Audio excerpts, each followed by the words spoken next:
Okay, good afternoon, everyone. Today we are going to introduce the general experience. In the past weeks, we have learned the labor market, the goods market, and last week we learned the asset market. And today we are going to combine all the three markets together.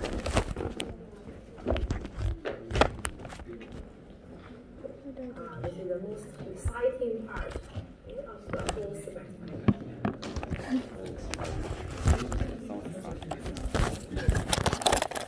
Okay, before we start, do you have any questions?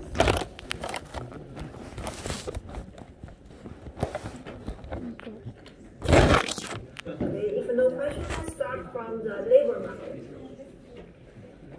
For the labor market, let's have a quick review of the labor market. We learned the labor market diagram. We have the real wage on the vertical axis and the labor on the horizontal axis. We have downward sloping labor demand and upward sloping labor supply curve. So the equilibrium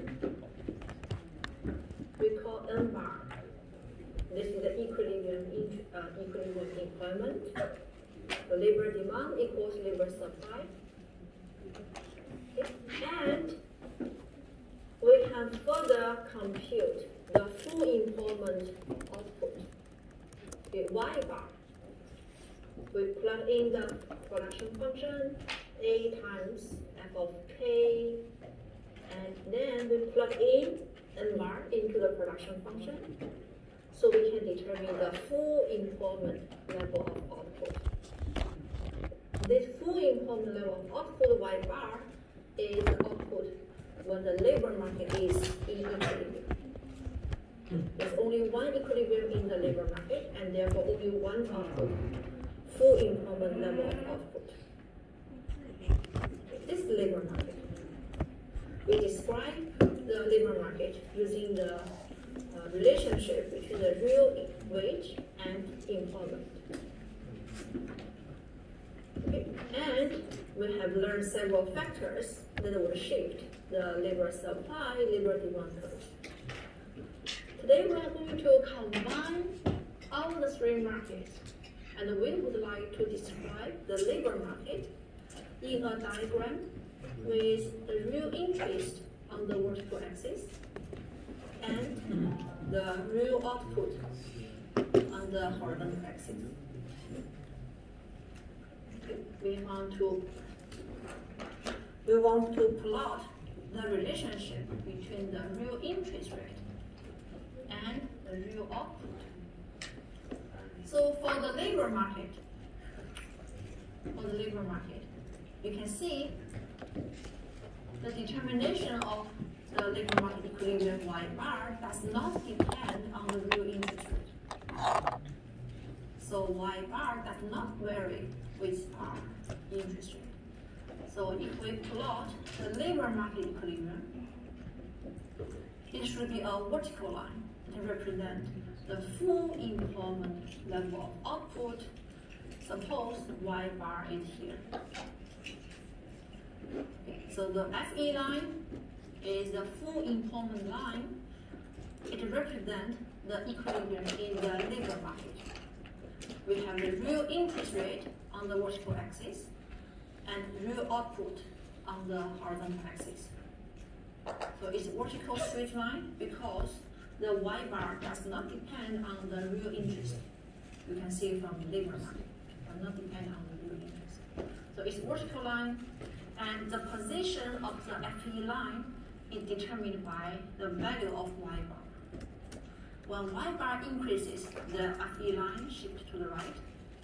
If Y bar decreases, the FE line shift to the left. So given the level of N bar, you can compute Y bar. And therefore, you can draw the FE line in this diagram. Alright, so this is a vertical line. Because the labor market does not depend on the real interest rate. And in our labor market analysis, we have learned several factors that will shift the labor supply, labor demand, if you remember. And this type of shocks will lead to a change in the employment in equilibrium, and therefore will change the Y bar. So, for example, we learned the supply shock and the shock to labor supply and the shock to capital stock. These shocks will lead to the change in the equilibrium N bar, and therefore will change Y bar and shift the FE line. So, for example, let's look at the first example. A beneficial supply shock. A beneficial supply shock would shift labor supply or labor demand curve.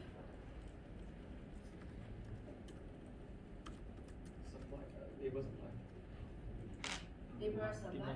Demand is very low.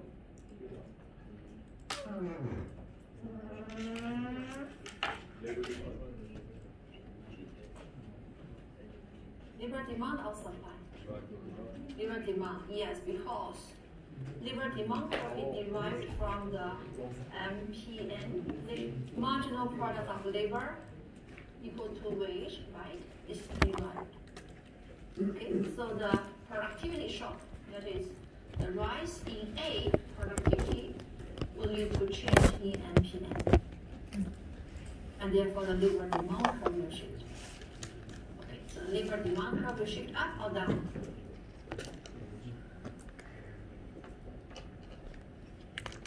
The beneficial supply shock.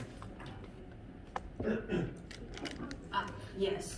The labor demand curve will shift up. Labor demand curve shift up.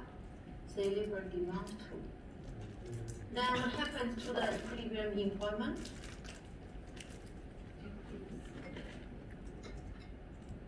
It increases. Yes. Let's call it N2 bar. Originally we call N1 bar. Then what happens to Y bar? The equilibrium employment increases. Also productivity increases. So Y bar should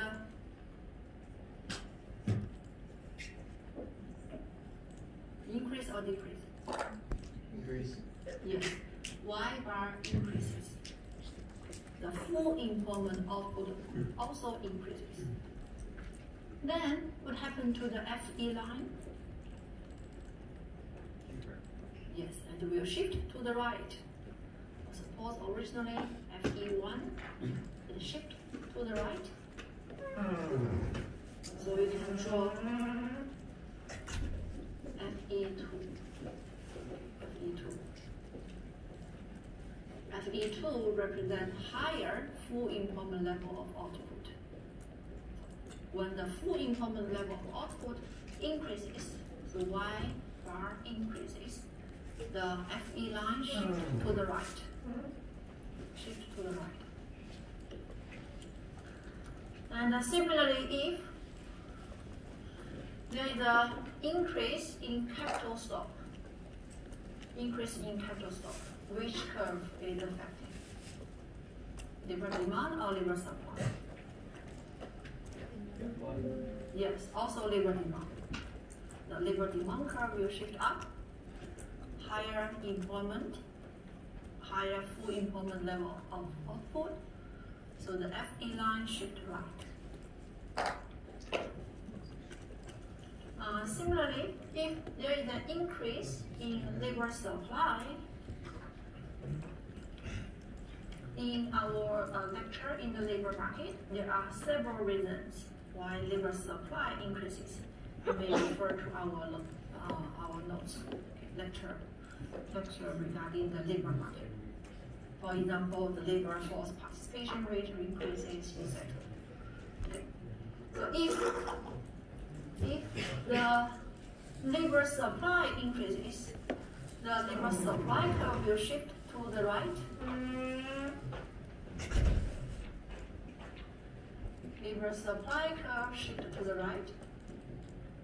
And also it leads to higher employment in equilibrium and higher Y bar, and therefore the full employment line shift right. Okay? So both the right shift in the labor supply, labor demand will lead to the right shift in the full employment line. So again, the factors that lead to the increase in labor supply, you can refer to our lecture notes in the labor market. We have a list of factors that lead to the shift in the labor supply curve. Okay, and the full employment line shift left when the opposite happens. For example, if we face a negative supply shock, or a decrease in labor supply, or a decrease in the capital stock, then it will lead to fall in the employment and also fall in the Y bar. Now what happened to the FE line? The FE line will shift to the left. Okay. So FE line shift to the left if Y bar declines. Y bar declines because of the change in the labor market. Negative supply shock, capital stock decreases, or decrease in labor supply. And you can derive from the labor market that the FE line shift to the left. Okay. So for the shifters of the FE line, you can refer to the lectures on the labor market. Here is a summary of the full employment line, the factors that shift the full employment line: supply shock, labor supply, and capital stock.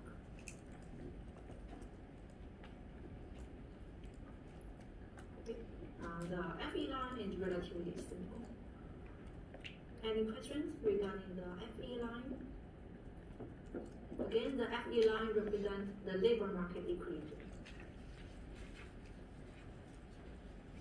Then let's look at the goods market.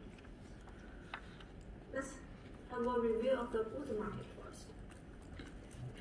For the goods market, we have the real interest on the vertical axis, R, and investment, saving on the horizontal axis.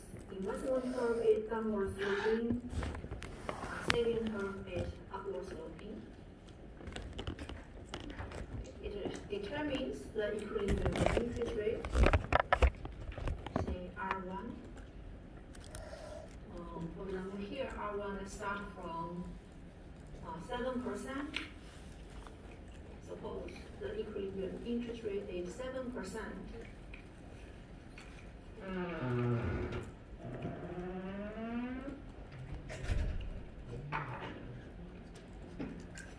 Okay, 7% is the equilibrium interest rate. Okay. And we call it point D. Point D is equilibrium. And also we know that the national saving curve is a function of the real output. So for a given level of real output, we can draw one national saving curve. So suppose this saving curve corresponds to real output equals to 4,000. Someone real output equals to 4,000, we can draw a saving curve and find the equilibrium interest rate. So this is one equilibrium. Then next, let's vary the level of output.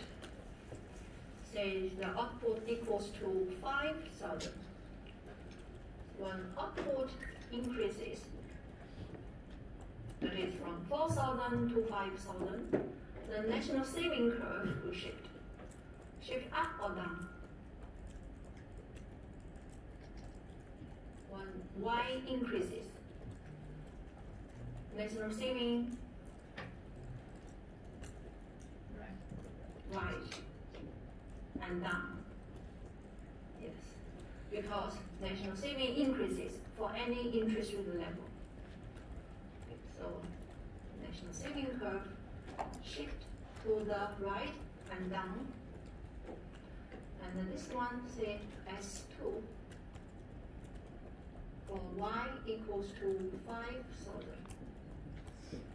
When the real output of the real income increases, we save more. We can save more. Save more for the same interest rate. Say originally the equilibrium interest rate is 7%. Now at 7% we can save up to this point. When the real income increases, national saving increases for any interest rate level. Now what happens to the equilibrium?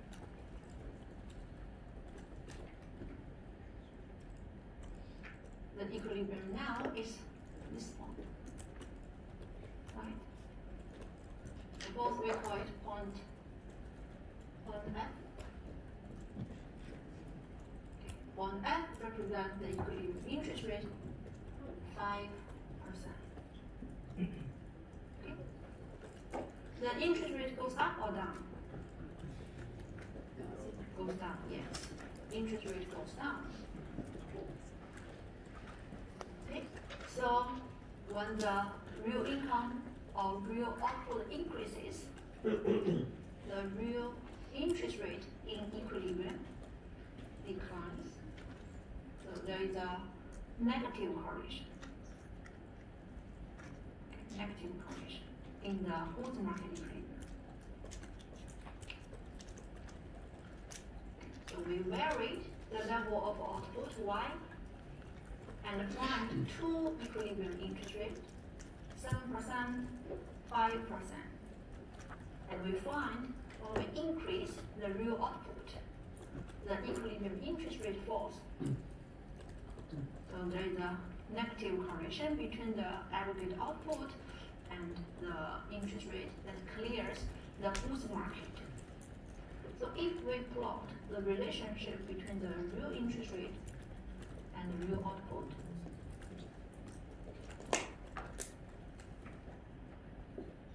then we can find these two equilibrium.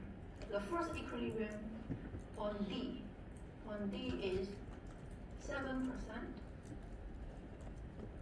and output equals to 4,000.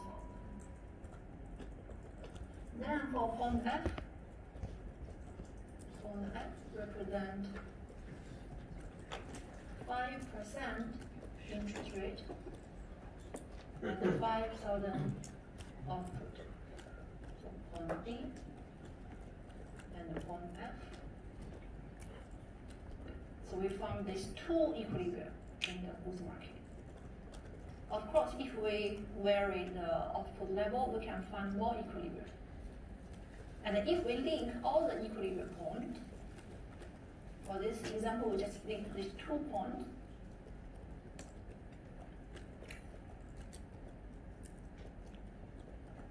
We can find this is a downward sloping curve. And we call this curve IS curve. And the IS curve represents equilibrium in the goods market.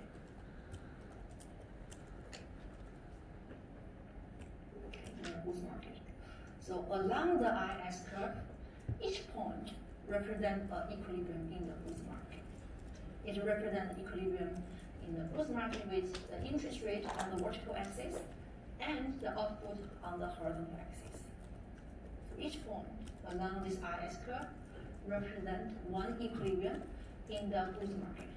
All the interest rates are the equilibrium interest rate in the goods market for any corresponding level of output. So this is how we construct the relationship between the real interest rate and the level of output that clears the goods market. So the IS curve represents the equilibrium in the goods market. There's a negative correlation. So when output increases, the real interest rate declines along the curve.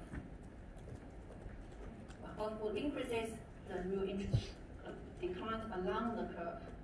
When the output decreases, the interest rate increases along the curve. Or this is the movement along the curve. If there's any change in y or any change in real interest rate, the goods market moves along the curve. The higher the real interest rate, the lower the aggregate output. And also here, the IS curve represents the aggregate demand because it is derived from the goods market equilibrium. Remember, the goods market equilibrium is that aggregate national saving is equal to aggregate income minus consumption minus government spending, and also in equilibrium, investment equal to national saving. Right? So if you rearrange, this equation represents aggregate demand. Y equal to C plus I plus G. Okay. So the IS curve represents aggregate demand for goods. Consumption plus investment plus government spending. Usually we treat government spending as exogenous policy parameter, and consumptions, investment are both inverse related to real interest rate. That is, the higher the real interest, the lower investment and the lower consumption. So there's negative correlation between the aggregate demand and the real interest rate. So the IS curve represents aggregate demand for goods, and it shows the equilibrium in the goods market. So again, to construct the IS curve, we vary the level of output Y in order to find the relationship between Y and the equilibrium interest rate.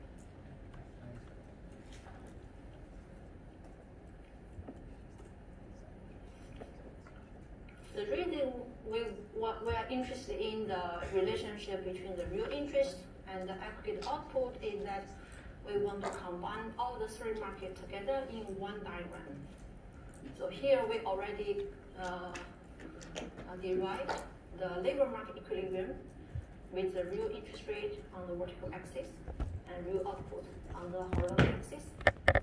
And in the goods market, similarly, we want to find the relationship between the real interest rate and the aggregate output. So we vary the level of output to find the relationship between the real output and the real interest rate. So this is the shape of the IS curve. It's downward sloping. It represents a negative correlation between the aggregate output and the real interest rate. Any questions regarding how to construct the IS curve? Just checking, the reason why the output is vertical because it's independent of the real interest rate. Yes, in the labor market.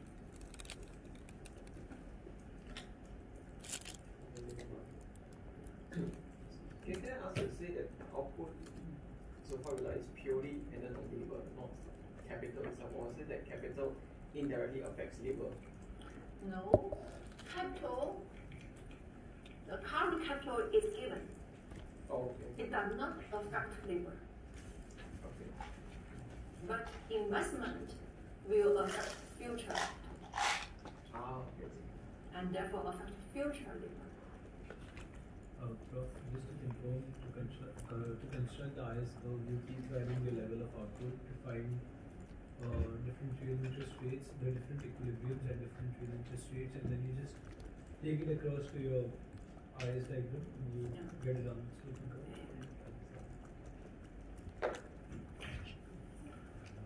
IS stands for investment saving. Sorry? What does IS stand for? Investment saving, yes.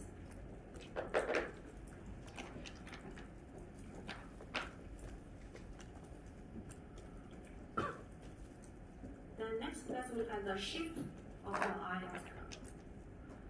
So usually we construct a curve. We see how the curve looks like, downward sloping, upward sloping, horizontal or vertical. Then let's discuss the shifters of the curve. What factors will shift the IS curve? Any change that reduce the desired national saving relative to desired investment would shift the IS curve up and then to the right. Let's look at an example.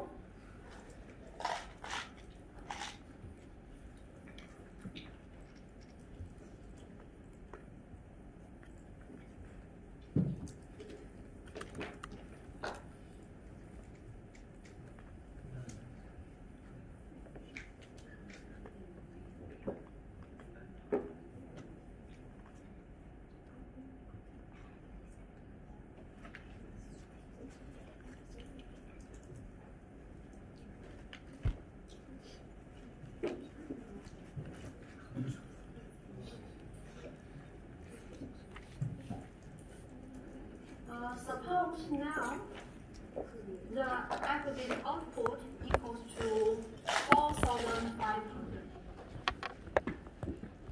and the equilibrium is at point B. Or I could point that to be consistent with the note.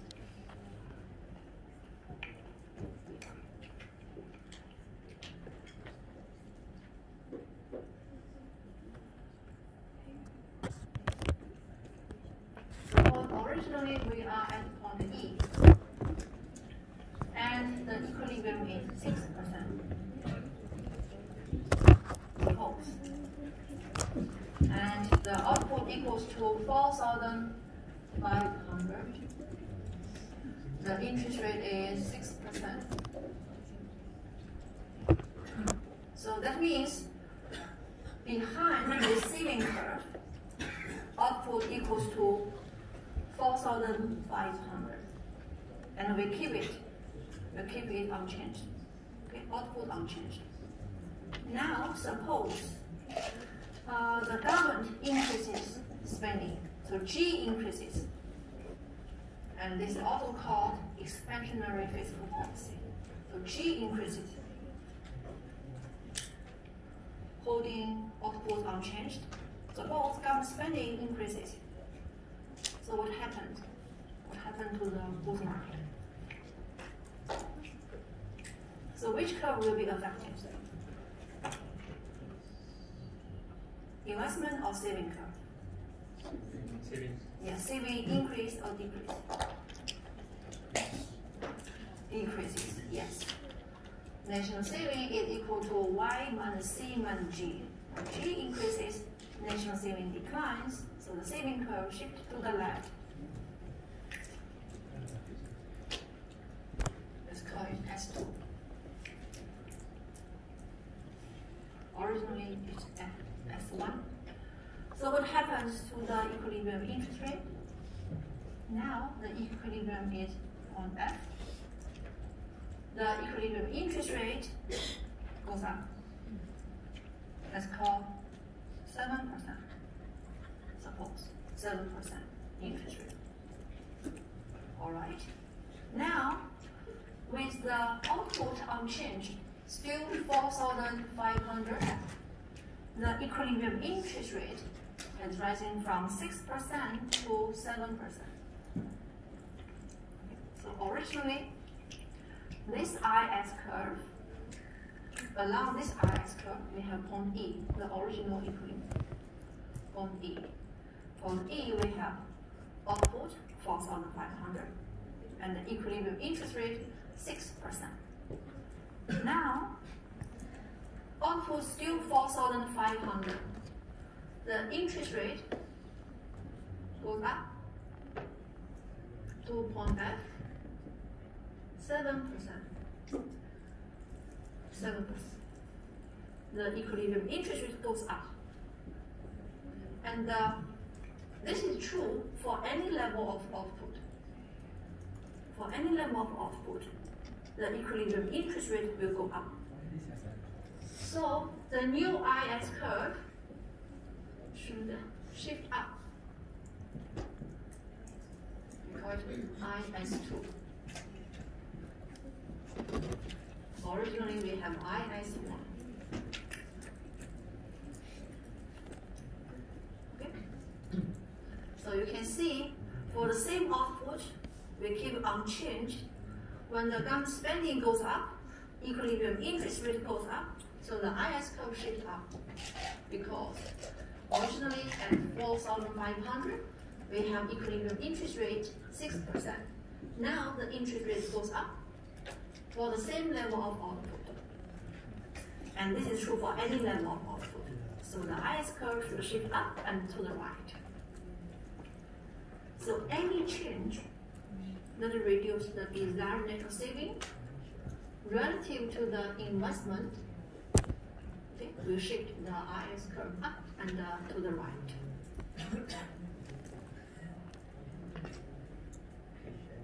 Okay, so this is the effect of shock due to the change in the government spending. Of course, in the goods market lecture, we learned many factors that shift either saving curve or investment curve. For example, we have learned what shifts the saving curve, like the expected future output, wealth, government spending, taxes. Let's go through it one by one. The expected future output. If there is a change or increase in the expected future output, then you tend to consume more from the current period, so that you save less. You save less for any interest rate level, so the saving curve shifts to the left, and therefore it leads to higher interest rate in equilibrium. So for the same amount of output, higher interest rate in equilibrium is reflected as the right shift of the IS curve. Similarly, if there is an increase in wealth, your consumption increases, saving declines, so your saving shifts to the left, higher equilibrium interest rate, therefore the IS curve should shift up and to the right. Government spending, we already discussed. For taxes, it depends on the recording equivalence. If recording equivalence does not hold, then higher taxes lead to lower consumption. Okay, lower consumption. So the saving curve will shift to the right. So higher taxes lead to higher consumption. So saving will shift to the right. You can save more for the same interest rate. And it will lead to lower interest rate in equilibrium. So the equilibrium interest rate will go down. So for the same amount of output, interest rate in equilibrium goes down. Suppose to this point goes down. Then the IS curve should shift down and to the left.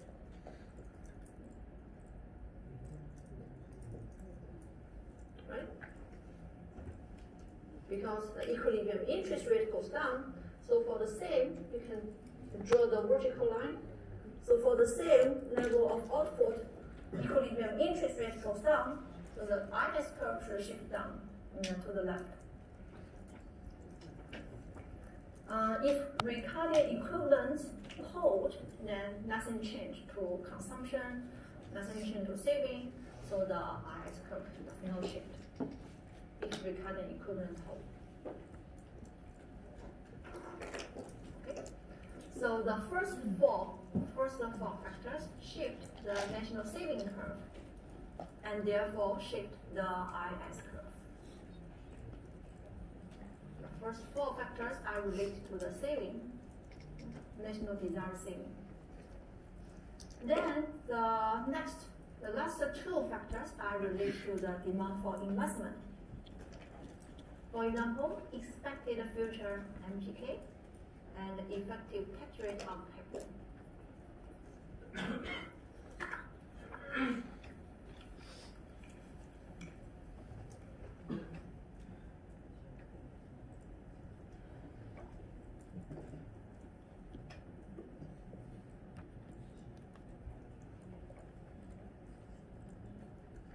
Still, suppose we start from the original equilibrium. So if expected future MPK increases, which curve is affected? Yes, investment curve. It will shift up or down. MPKF. You shift up. Yes, it will shift up and to the right. So you can draw the right shift in the investment. Right shift in the investment. And then what happens to the equilibrium interest rate? Increases. Yes, it increases. Okay, so you can see the equilibrium interest rate goes up. Suppose call it F on F goes up.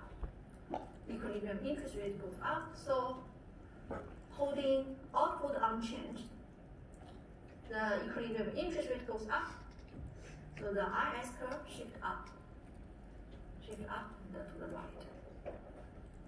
If there is an increase in MPKF, the IS curve should shift up and to the right. Because for the same output, equilibrium interest rate goes up. It goes up, interest rate. So the IS curve should shift up and to the right.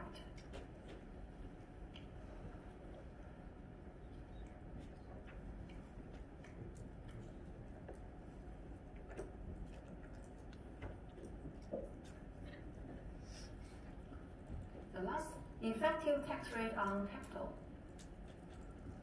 Effective tax rate on capital T. It affects the tax adjusted unit cost, right?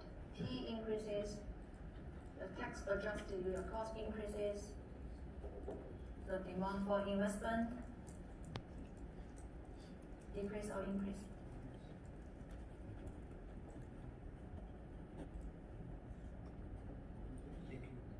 Yeah, decrease for any interest rate level. So the investment curve will shift down due to the increase in the effective tax rate. And you can see the equilibrium interest rate goes down. So for the same output level, interest rate goes down in equilibrium. Then the IS curve should shift down and to the left. So you can determine the direction of change in the IS curve by looking at the equilibrium interest rate. If the equilibrium interest rate goes up, the IS curve will shift up and to the right. If the equilibrium interest rate goes down, the IS curve should shift down and to the left. Because for the change of all these factors, we hold output unchanged.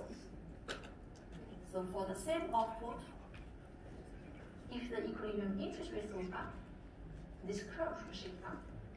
If the equilibrium interest rate goes down, the curve should shift down.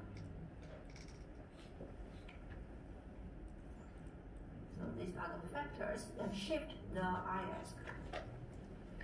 And again, this is time for you to review the lectures regarding the goods market. So which factors shift which curve, saving or investment curves? It's time to review your lectures in your goods market.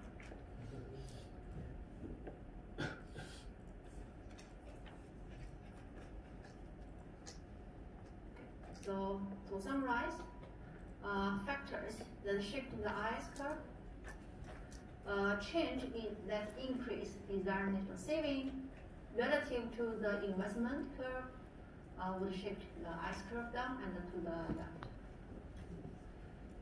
And any change that reduce the national saving relative to investment will shift the IS curve up and to the right.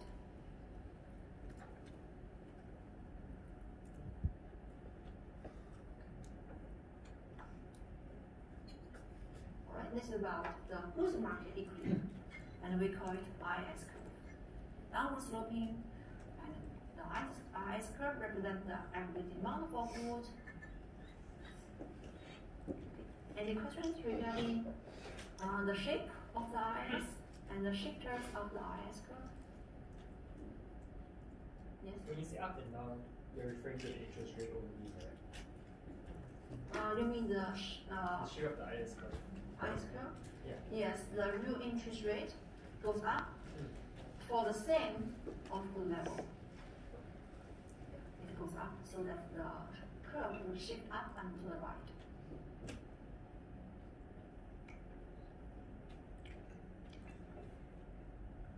Okay. Next, let's move on to the asset market.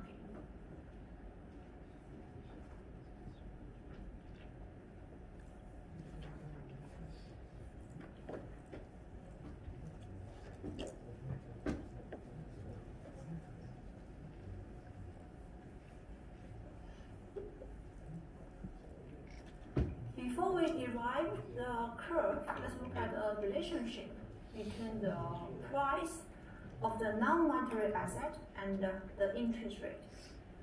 The price of a non-monetary asset is inversely related to the interest rate or its yield. Let's look at an example, a bond.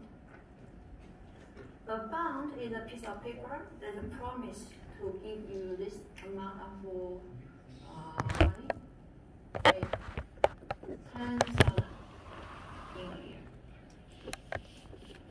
If you hold this piece of paper, then in a year, the issuer of this bond will give you this amount. And today, of course, you will not buy the bond at this price. You will buy at a lower price. And what is the price? Suppose the price is 9,615. You buy today at this price, and in a year you get this amount. Then what's the interest rate? What's the interest rate for this asset? Or what is the yield for this asset? So you use the face value minus the price divided by the price. You calculate, and this is equal to 4%. This is how you calculate the nominal interest rate, that is the return on this bond or yield of this bond. Okay, this is the interest rate when the price is equal to this. Now, suppose the price has declined. The price is 9,524, suppose. The price of the bond falls to this amount. Then you can recalculate. The return is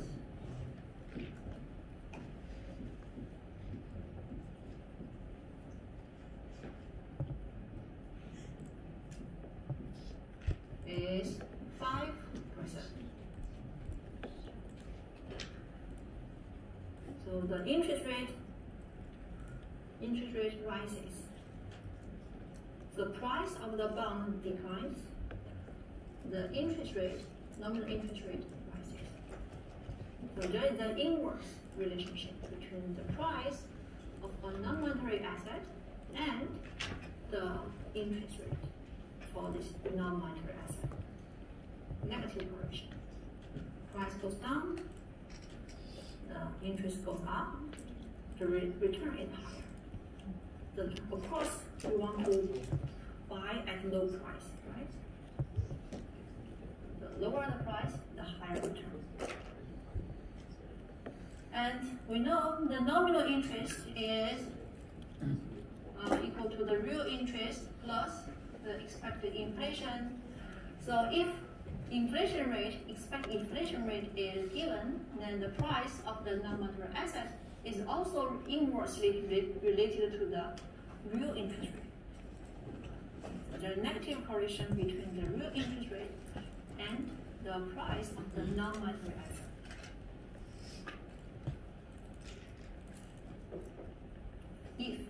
If we hold the expected inflation given.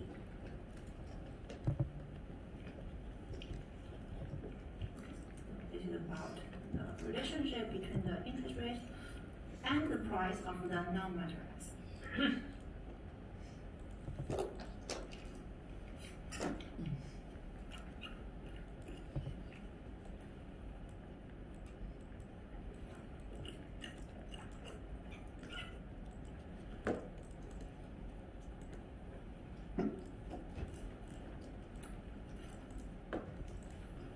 Okay, next, let's move on to the LM curve.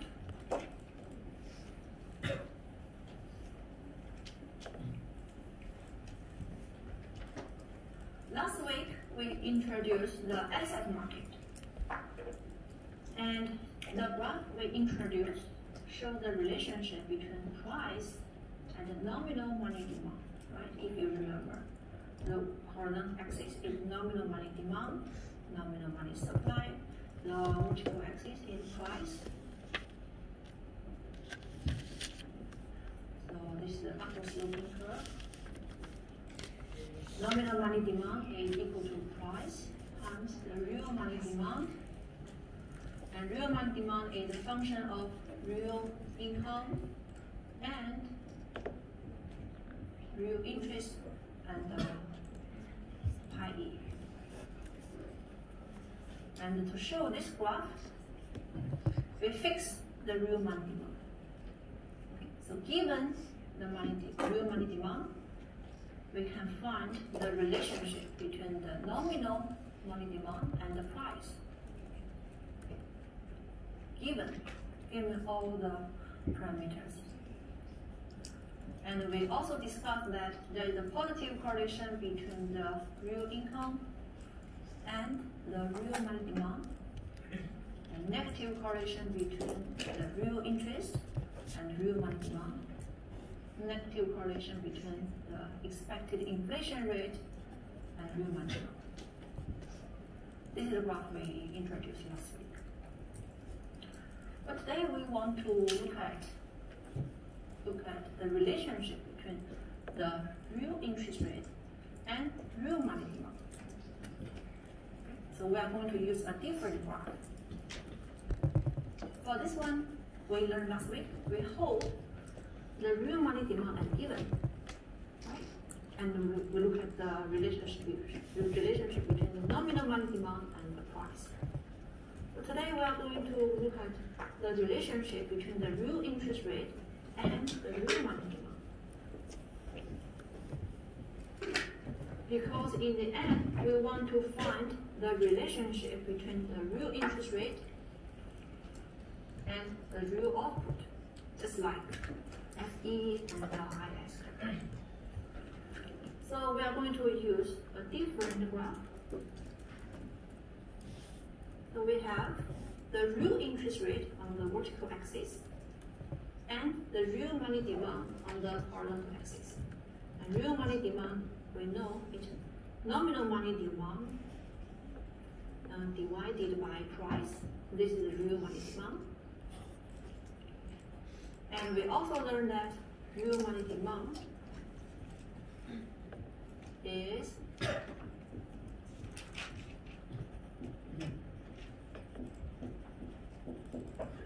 negatively correlated with the real interest rate. So if we plot the relationship between the real money demand and the real interest rate, it should be a downward sloping curve. Okay. This is the real money demand curve. Real money demand is downward sloping curve because real money demand is inversely related to the real interest rate.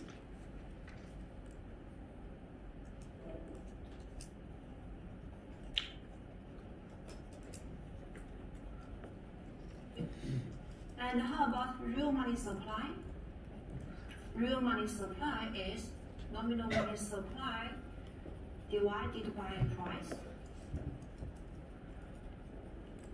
And both are exogenously given. So nominal money supply is controlled by the central bank. P is not determined here. For this graph, we take P as given, the price level as given. So the real money demand is vertical,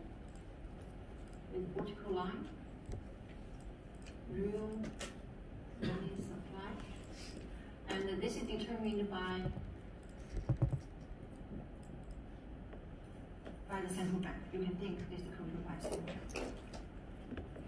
Nominal money supply is controlled by central bank, and the price level is exogenously given for this graph.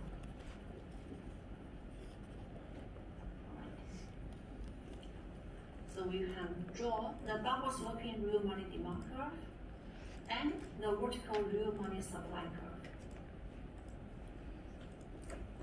So suppose now the real money supply is equal to 1,000. Real money supply is equal to 1,000, and the interest rate in equilibrium is 3%. And this is called on A. This is the asset market interest rate.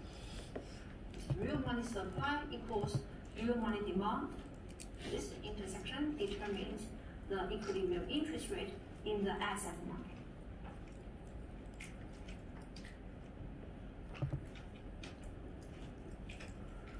Okay. And what we are interested in similarly is the relationship between the real interest rate and the real output. Just like the FE line, IS curve, we want to find this relationship between the real interest and real output. How can we derive the relationship? In this asset market diagram, which one is a function of real output? Yes, the real money demand. So for any given level of real output, we can draw one real money demand curve. Say this one is for y equals to 4,000. This real money demand curve is for output equals to 4,000. Now, let's vary the level of output. Suppose we increase the real output from 4,000 to 5,000. So output increases from 4,000 to 5,000. Then, should this real money demand curve shift up or down?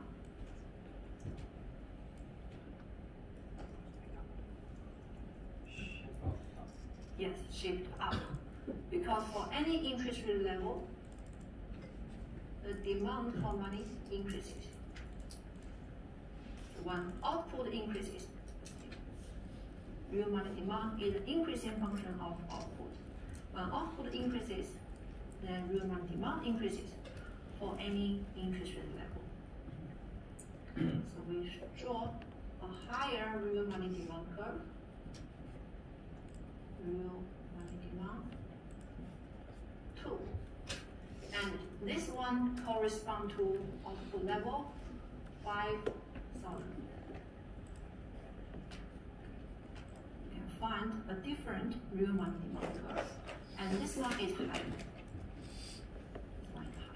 Okay. Then what is the equilibrium? The equilibrium in the asset market is the intersection of the new real money demand curve and the real money supply curve. This one, this intersection is the new equilibrium. See point C, and point C corresponds to the real interest rate in equilibrium equals to 5%. You can see the real interest rate rises from 3% to 5%. So we increase the real income, and we find the real interest rate level increases in the asset market. Okay, so what's the relationship between the real income and real interest?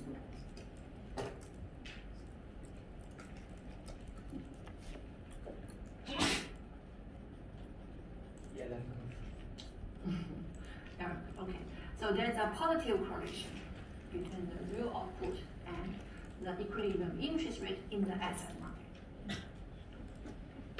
So let's find these two equilibrium.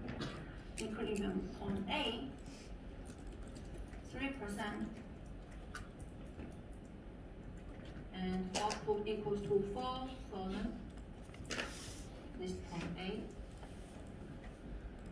Then the second equilibrium is point C. Point C, we have 5%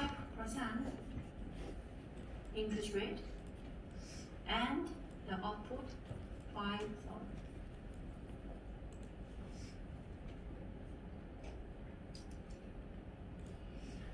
And it's for point C. Right? We have two equilibria and we find 2 points. And if you like, you can find many equilibria. You vary the level of output and find different equilibrium. And then you can link all the equilibrium from this graph. Yes? So I know B isn't part of the equilibrium, but what does B, like basically what is B in this case? Is there any like significance? Okay, B represents the real money demand when the interest rate remains at the original interest rate level, 3%. That means if the real money demand increases, the curve shifts up, but at the original interest rate level, 3%, we have excess demand for money. The real money demand is here, but supply is here. So we have excess demand for money. In this case, people will sell non-monetary assets. They want more money. Because of higher income, they want to make more transactions, they need more money. So they tend to sell non-monetary assets. So the price of the non-monetary asset will fall. And we just discussed there's a negative correlation between the price of non-monetary assets and the interest rate. So the price of non-monetary asset decreases, the interest increases. And when interest rate increases along the real money demand curve, the real money demand declines until real money demand is equal to real money supply. So the economy will move from B to C. The equilibrium is restored. So you must raise the interest rate in order to restore the equilibrium in the asset market. Okay, so the equilibrium is point A and C. So let's link these two equilibrium, A and C. You can find this is an upward sloping curve. It represents the relationship between the real output and the real interest rate that clears the asset market. And we call it LM. So along this curve, any point along this curve represents equilibrium in the asset market. it shows the combination of output and the equilibrium interest rate.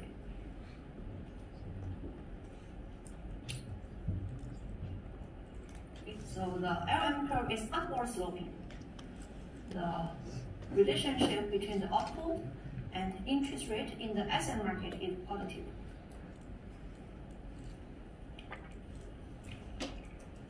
So this is how we construct the LM curve. Any questions regarding the shape of the LM?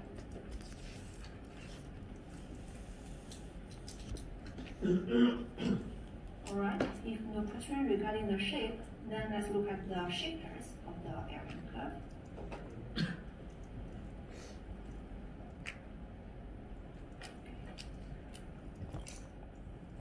So what are the factors that shift the LM curve? So any change that reduces the real money supply relative to real money demand would shift the LM curve up. And similarly, a change that increase real money supply relative to real money demand shift the LM curve down and to the right. So what are the factors? For example, this table summarizes the factors that would shift the RS curve, the LM curve. The first two factors are related to the real money supply. Okay. The nominal money supply and the price level. These two would change the real money supply. Let's look at the graph.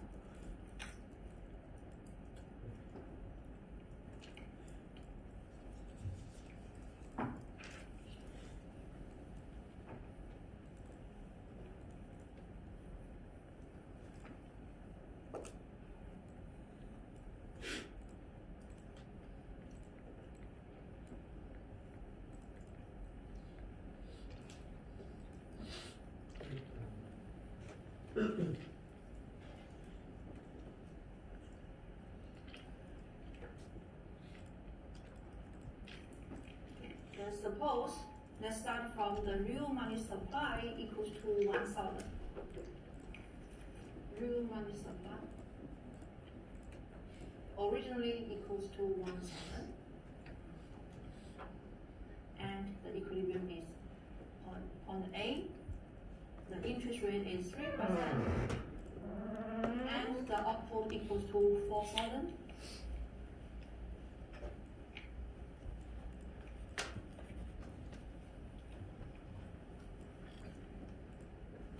Suppose initially we start from here.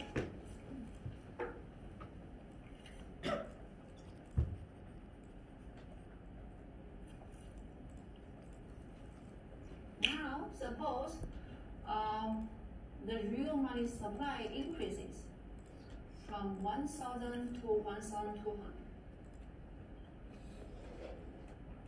So let's say MS1 and MS2 is equal to 1,200. So it is reflected as the right shift in the real money supply curve. Real money supply curve.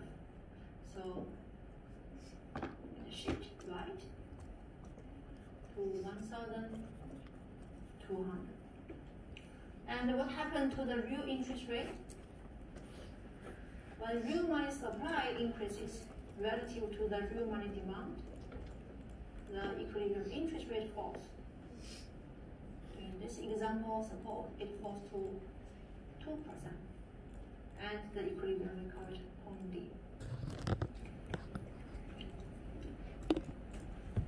Real money supply increases, so this curve will shift to the right, all else unchanged by assumption. All else unchanged, including the real output. Real output or real income does not change. So after the shock, the real interest rate in equilibrium falls from 3% to 2%. Then what happened to the LM curve? Output remains unchanged by assumption, but the equilibrium interest rate falls to 2%. See here, 2%, and this is point D. Point D represent output 4,000, interest rate 2%. This is new equilibrium, and this new equilibrium should be on the new LM curve. So the LM curve should shift down to the right. LM curve shift down and to the right. This is the result of the increase in the real money supply. The original LM curve is for real money supply equals to 1,000. Now the LM2 is for real money supply equals to 1,200. So the increase in the real money supply leads to the right shift of the LM curve because the real interest rate in equilibrium falls.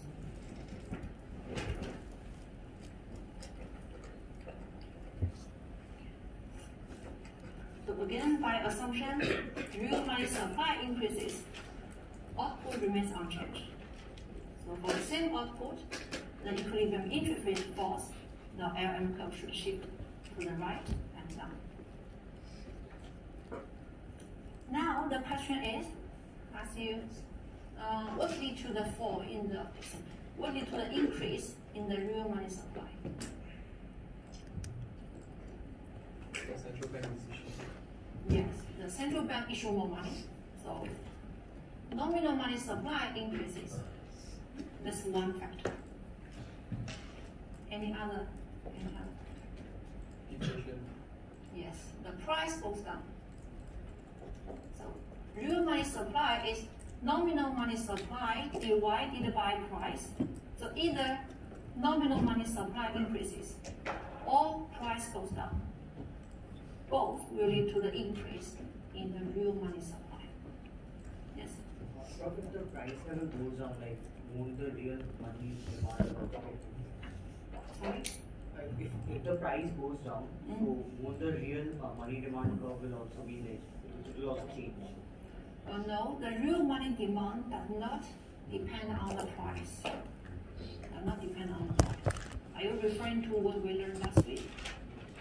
Last week we hold real money demand given. Then the real money demand, if real money demand changes, the price changes. But here we hold price exogenous. And real money demand itself does not depend on the price level.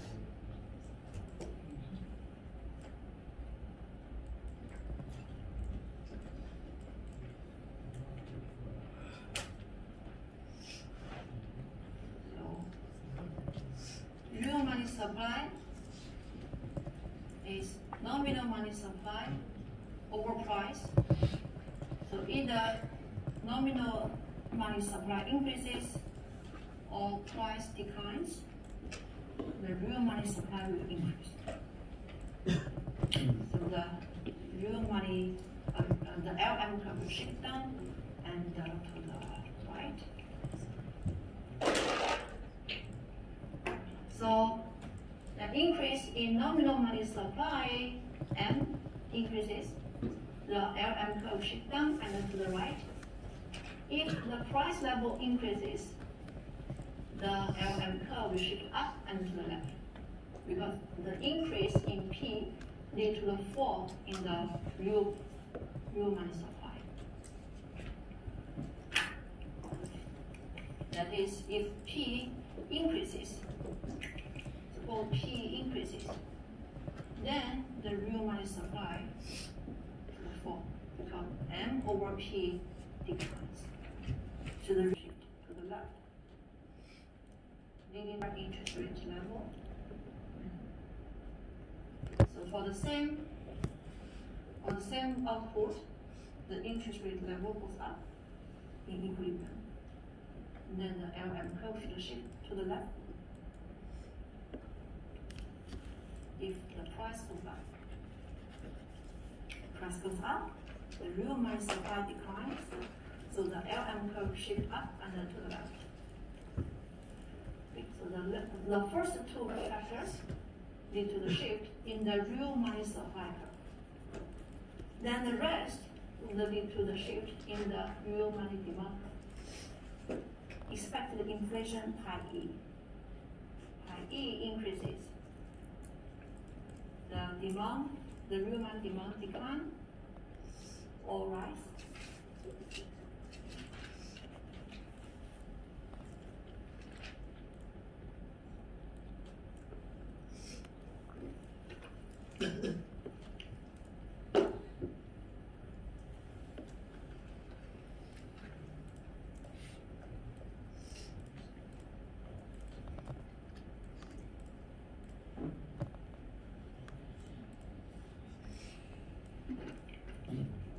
Let's look at the effect, the rise in expected inflation. Expected inflation rises. The real money demand increase or decrease? Yes, decrease. So real money demand decreases. So the real money demand curve will shift down. Shift down. Shift down. Therefore, the equilibrium interest rate goes down. Okay. So for the same output level, interest rate goes down, the LM curve shifts down. Shift down and to the right.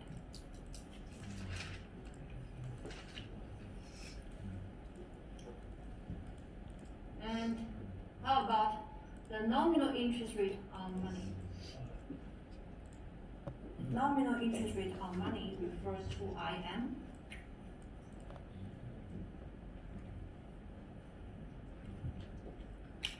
Nominal interest on money, this is the return on money. So if IM increases, real money demand increases or decreases.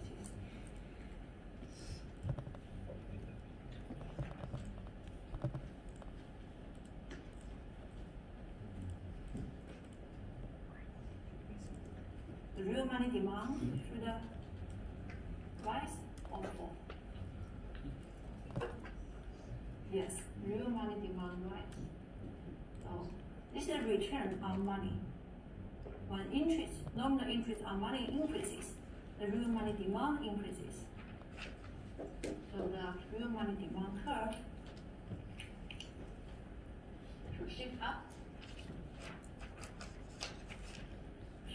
due to the increase in the nominal interest on money. And we can see the equilibrium interest rate will go up. When the real interest rate goes up, then the LM curve will shift up. Because for the same output level, the real interest rate in equilibrium goes up. So it should be on the new LM curve. So the LM curve shift up and then to the left.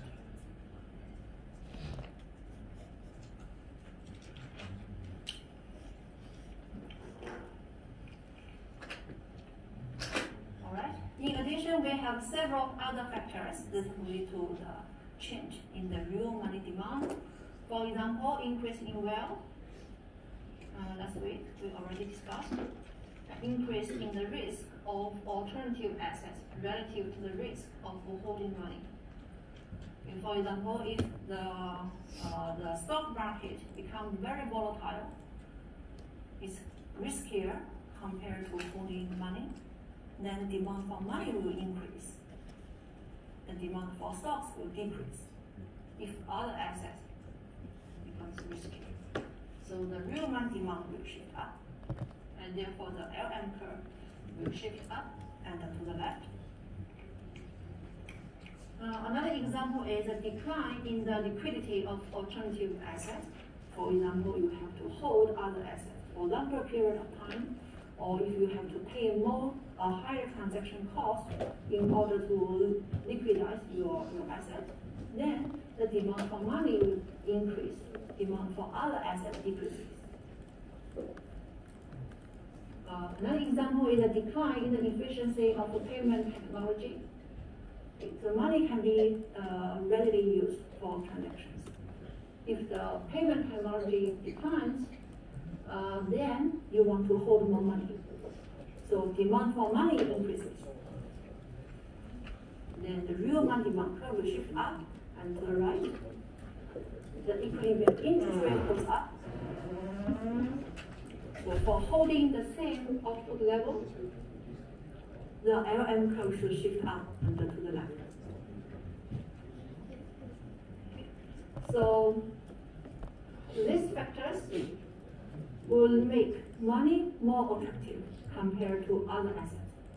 So you need to be familiar with these factors. So the rest factors, expected inflation rate, i.e., nominal interest rate on money, IM, and all the other factors will lead to the change in the real money demand, and therefore shift the LM.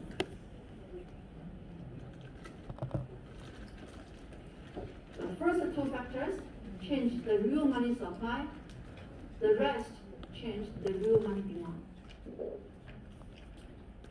We are supposed to be familiar with these factors. Which factors shift the real money supply, which factors shift the real money demand, and what are the effects on the LM curve. So to summarize, any change that reduces the real money supply relative to the real money demand shift the LM curve up.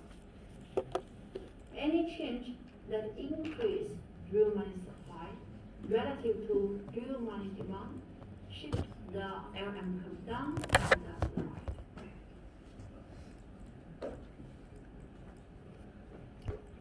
Any questions regarding the shift of the LM curve? Yes? Well, can you repeat the nominal interest rate? Sorry. I don't think I got it. Nominal interest rate on money? Yeah, it was hard. So the nominal interest rate on money, you can think of this as the return on money.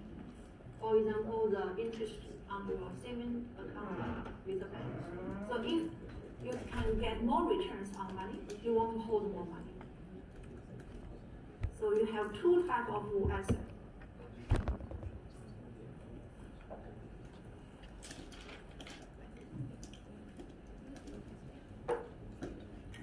Suppose you have this amount of total wealth, you can divide your assets into money versus non-money. Two types of assets, money versus non-money. Money assets give you return IM. Non-monetary assets give you return I. So if the return on IM increases, then you want to hold more money. If the return on non-monetary assets, you want to hold more non-monetary assets. Right? Depending on which return it has, you want to hold more this type of asset. So if the return on non-monetary asset is higher, you want to hold more this non-monetary asset and reduce demand for money. So we are interested in the demand for money. So we look at the relative return. If the return on this is high, we hold less money. If the return on money is higher, we hold more money. Return on other assets is higher, we should hold less money. We want to hold more non-monetary assets. We want to hold more assets that give us higher returns. You also repeat like for an increase in the wealth, what happens? Increase in what? An increase in wealth. Increase in wealth. When there is an increase in wealth, you want to make more transactions. You want to buy more goods, services, etc. So you need more money. So demand for money increases. So all these factors lead to higher demand for money.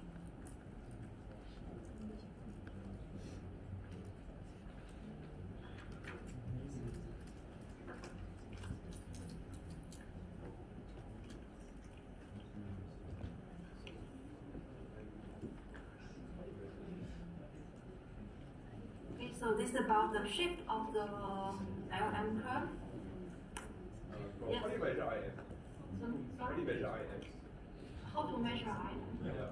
IM, for example, the interest on your deposit. Oh, so that's Deposit is money, right? According to the definition of M2. M2 includes deposit. okay. So The return on your deposit, the interest on your deposit. So just to confirm, the IM in this case is not the same as the I in your what do you call it? The real money demand function, right? Right, It's it's different. right? Different. I is here, the return on non-monetary asset. In the real money demand function I, it refers to the return on non-monetary asset. That's why I is negatively correlated with demand for money. Let me summarize how we get these three curves. So first, we analyze the shape of the curve. For example, to get the IS curve, we vary the level of output. We vary the level of output because we want to get the relationship between output and the real interest rate. We vary the output level. After we have constructed the IS curve, we vary other factors than output. So we keep output unchanged. We vary other factors, which is not on this diagram. For example, G. All these factors are exogenous factors. So when we vary the other factors, we hold output unchanged. Okay, unchanged. So they are different. These two diagrams are different. One, we vary the output, so we can get the relationship between output and the real interest rate. Then we vary other factors. We hold output unchanged. The other factors also lead to a shift of the ceiling, investment curves, etc. But they shift the IS curve. Because we hold output unchanged. So the change in the equilibrium interest rate is reflected as the shift in the IS curve. So there's a difference between the movement along the curve. Here, we change the output so that the real interest rate moves along this curve. And this one is the shift of the curve. We hold output unchanged. Other factors would shift this IS curve. Similarly, for the LM curve, first we vary the output level so we can get the relationship between output and the real interest rate. Okay? So when output changes, we move along the LM curve. For example, when output increases from 4,000 to 5,000, the interest rate rises from 3% to 5% along this curve.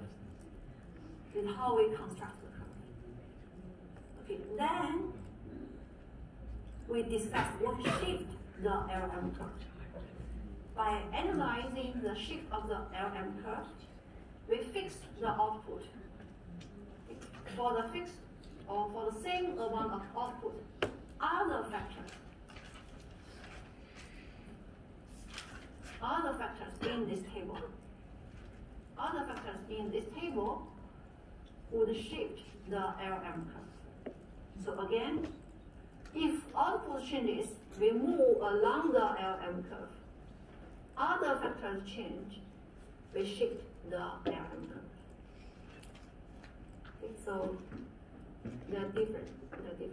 The movement along the curve and shift of the curve, you must be very careful.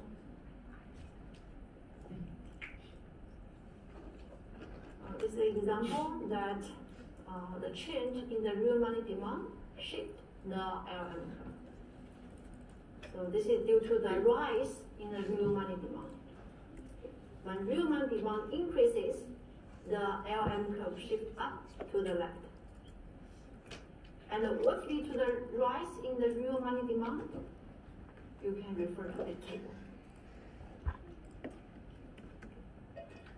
This shows you the result of the change in the real money demand. Okay, so you must be very careful regarding the shape of the curve and the movement along the curve. If output changes along the curve, the real interest will change along the curve. If other factors, any factor in the table, in the table changes, then the LM curve will shift.